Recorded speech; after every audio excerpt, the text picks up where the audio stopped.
Good morning guys. സർവമായ film കണ്ടിട്ട് ഇപ്പൊ വന്ന് കയറിയുള്ളൂ. ഒരു സിനിമ കണ്ടിട്ട് കണ്ണും മനസ്സും ഒരേപോലെ നിറഞ്ഞിറങ്ങി. ഒരു സെക്കൻഡ് പോലും നമുക്ക് ബോറടി ഇല്ലാണ്ട് നമ്മളെ ഇത്രത്തോളം ഇമോഷണലി കണക്ട് ചെയ്യാൻ പറ്റുക എന്ന് പറയുന്നത് ചെറിയ കാര്യമില്ല. അതാണ് direction. The one and only Nivin poly.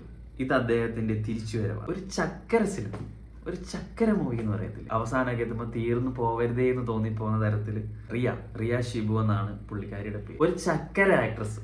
എത്ര രസമായിട്ട്, എത്ര മനോഹരമായിട്ടാണ് അവർ ആ ക്യാരക്ടറിനെ കൈകാര്യം ചെയ്തത്. ആ പുള്ളിക്കാരിയുടെ ചില മാനറിസം ഒക്കെ എനിക്ക് ഇടയ്ക്ക് നമ്മുടെ അനശ്വര രാജന്റെ ഇതായിട്ട് തോന്നി, ഫീൽ ചെയ്തു എനിക്ക്.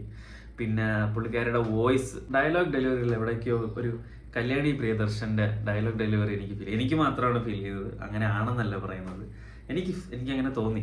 നിവിൻ പോളിയുടെയും അജു വർഗീസിന്റെയും കോംബോ അത് എടുത്തു പറയേണ്ട കാര്യമില്ല. അതിനകത്ത് അവരുടെ ഹ്യൂമർ കൈകാര്യം ചെയ്തിരിക്കുന്നതായാലും എല്ലാം നല്ല രസമായിരുന്നു. ഫിലിം അവസാനമൊക്കെ ആകുമ്പോൾ സത്യം പറഞ്ഞാൽ തീർന്നു പോകല്ലേ എന്ന് തോന്നിപ്പോ. എനിക്ക് അത്ര രസമായിട്ട് ഫീൽ ചെയ്തു. പിന്നെ എടുത്തു പറയാൻ ബാക്ക്ഗ്രൗണ്ട് സ്കോറിങ് ആയാലും പാട്ടുകളായാലും എല്ലാം ബോറടിപ്പിക്കാത്ത അത്ര നല്ല രസമായിട്ടുള്ള പാട്ടുകൾ.